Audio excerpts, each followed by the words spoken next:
Silver and gold, one of the best kept secrets in the system. Now, this hasn't been said about silver and gold as far as I know, but I feel it needs to be said. It's unbelievable what some people are paying for silver and gold. Astronomical prices, over 200% markup in some markets. Hello, and I want to thank you for joining me here at Cash and Coins. This video is quite different from my other videos, but it has some information that I thought could really give you some perspective on gold and silver and its costs, even the buying and selling of it. I go into a lot of subjects. I'm going to talk about that in just a minute. First thing I want to say is the economy is wild. Look at interest rates, how they're moving up. Inflation, above 8%. So we want to know what's working, what isn't working, what has been working. Now, to what I'm going to cover in this video. I'm going to cover some of the secret benefits of owning silver and gold. I'm going to talk about premiums on precious metals, jewelry, the confiscation of gold, and the infamous silver squeeze. I just have to mention it because you'll see it falls into a lot of what I got to say. I hope you enjoy it. Now, please consider subscribing to my channel. I would really appreciate it. Okay, let's get into it. First off, let's get the silver squeeze out of the way. How it messed up one of the best kept secrets. Well, if that's what you want to call it. First, I'd like to mention how the silver squeeze ruined silver and gold premiums. Now, I understand what they did. I'm not bashing anyone. But all that noise gave dealers a reason to pump up premiums. The ones that paid the price were the ones buying silver, physical silver and gold, like you and me. Stacking silver and gold was one of the best kept secrets in the system. There are many reasons why silver and gold are so powerful, and one of the most traded commodities in the world. Look at this list I found online. The most traded commodities in the world. Silver and gold made the list again, always in the top 10, and they do year after year. They have been since this has been tracked. Now let's go into some more silver and gold secret benefits. Now, having a YouTube channel about silver and gold, I have to make decisions all the time as to what will best help the stacking community. I think that we should continue to look at silver and gold as we always have, but we need to be mindful of what has kept it powerful, a powerful financial tool for thousands of years. Some things I don't hear any stackers talk about. Well, they hint at it, but I don't really hear them saying. The big hidden benefits of owning silver and gold. Like I said, it's almost like a secret. The longer you stack, the more you will realize it. I know it sounds super crazy. I even feel a little odd saying it, but trust me, it has some excellent benefits. It is an asset. It is wealth. I almost didn't want to say it in this video, but hey, just letting you know that sometimes there's more than meets the eye. Here are some things to consider about buying silver and gold. One big thing, they are out of the banking system. They are backed by their value and not by the so-called full faith and credit of a country, as all fiat currency is. This is why silver and gold are always considered real money, and some people consider it God's money. Central banks, they own it. Royalty, kings and queens, they own it. Millionaires and billionaires own it. Even the mob owns it and uses it. Look at this article I found about Pablo Escobar, and you can find tons of these articles, by the way. There are reasons legitimate and illegitimate people and countries are buying and selling gold and silver and using it as an asset.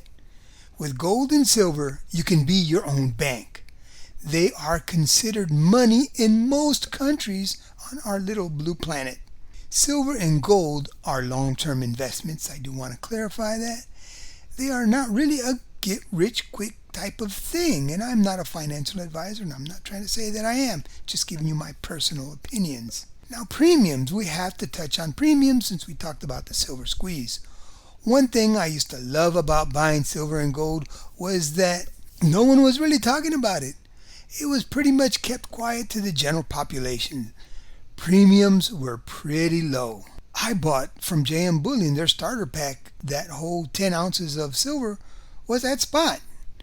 Yeah, I don't see those deals. I don't see those deals anymore. But on to what I was talking about. Everyone wanted other things. They wanted watches, the stock market, even Bitcoin, jewelry. All of these things and silver and gold were so easy to invest in because people were putting their money in other things. Look at these charts. Look at how silver and gold performed. Online dealers kept selling silver and gold with spot deals all the time to keep people interested. Maybe those days will return. I have seen a few spot deals pop up now and again. SD Bullion just had one the other day. Now on to what I was saying. Look at how much more gold and silver you could buy just 5 years ago. 5 years ago. But you know, there is a form of gold and silver that usually keeps a very high premium. Jewelry. Gold and silver jewelry have, for the most part, always had super high premiums. Why? Of course, as with anything, there are a million answers to this question. But here's a short list that jewelers and people who like buying jewelry often mention. Jewelry has quality, craftsmanship, great designs, and it takes time to produce. These are some of the arguments that jewelers have when it comes to marking up the price of a piece of silver and gold jewelry. And I'm going to go to a jeweler's website and you'll get it straight out of the horse's mouth. And that's coming up in the video too. But look at the craftsmanship that goes into some silver and gold coins. Look at this beautiful piece from Cameroon. It is the Andromeda and the Sea Monster 2-ounce silver coin. Very high premium. Astronomical if you ask me. But it's just as well crafted or better than lots of the jewelry, in my humble opinion. You also have mass-produced coins with beautiful detail and don't have those astronomical premiums like this Britannia. Beautiful, beautiful design. One of my favorite coins. But to be honest, most jewelry is mass-produced just as coins or rounds. Machines take over and there is very little craftsmanship other than the initial creation of the piece. Of course, coins and rounds have the same craftsmanship. Look at these awesome designs. Some bullion prices and some have jewelry prices. With that said, the cat is out of the bag. So we may never see low premiums as we did in the past. But when you do see one, jump on it if you can. The one thing that did change too is the sellback prices. Since premiums went up, so did some of the buyback prices. Is it all a wash though? Not completely. But if you shop around, you can most certainly get a great deal. Now, I said I was going to go to a jeweler's website. According to JackieAbraham.com, this website, this is a jewelry company in Miami, Florida. This is what it states at their website. Generally, when you sell pre-owned fine jewelry, you can expect to get around 20 to 50% of the original price. But listen to this. The markup for new luxury jewelry is on average around 250 to 300%. Notably, this markup percentage is sometimes even higher for engagement rings. So the price paid for new luxury jewelry tends to be significantly higher than the jewelry's actual value. Wow, that's a mouth. That's a lot to take in. But as you see, jewelry, which is very popular, can demand 250 to 300% markup from spot prices as compared to silver and gold, with a minimal markup even with these high premiums that we are experiencing now. And just as a side note, gold jewelry is very commonly sold in India and in China, as you see this here from the Gold Council. It's pretty much part of their culture, and it is an American culture too, you know, the engagement rings and all that. Now, let's look at the markup right now, today, of silver and gold coins. The markup for gold and silver is minimal compared to jewelry. Now, look at this American Gold Eagle. The markup is only 9%. Yeah, not 200 or 300. Or look at the silver American Eagle. Now this has been one of the casualties of the silver squeeze. The markup on that is 58%. A 58% premium, I should say, and a 23% premium for the silver buffalo 1 ounce round. I always say go with the best price. I would get the buffalo. Although the American Silver Eagle, you do get back premiums when you sell.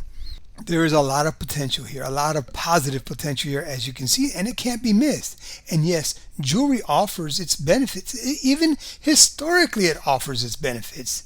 Do you remember the confiscation of gold and the benefit of jewelry? In 1933, when gold was confiscated, jewelry wasn't as you see. The order specifically exempted customary use in industry, profession, or art, a provision that covered artists, jewelers, dentists, sign makers, etc. The order also permitted any person to own up to $100 in gold coins. And I think the face value equivalent to 5 ounces or 160 grams of gold. The same paragraph also exempted gold coins having recognized special value to collectors of rare and unusual coins, which protected recognized gold coin collectors from legal seizure and likely melting. Yeah, that was all written into law back in 1933. So while you could not own very many, $100 worth only of gold coins, you could have gold jewelry. So that's always an option. It is a reason to buy it, but as you know, gold and silver coins can be made into jewelry. And I guess that's a loophole. Gold and silver have been one of the best kept secrets. They have proven their value for thousands of years. They fit in the financial system, even in this new world economy, even in the digital economy. So many things to consider about having and holding gold and silver as part of your financial stability, as part of your wealth, as part of your investment strategy. I could go on, but I know you get the point. And yes, like I said, I'm not a financial advisor. These are solely my opinion. I do want to thank you for watching Cash and Coins, and if you enjoyed it, please press the like and comment. Tell me what your thoughts are on the whole thing. Jewelry, the silver squeeze, the economy. I'd love to hear what you got to say. And as you know, I answer at least 99.9% of all the comments. Sometimes they slip by me. I do want to say have a wonderful day. And thank you for watching Cash and Coins. And I'll see you on the next video.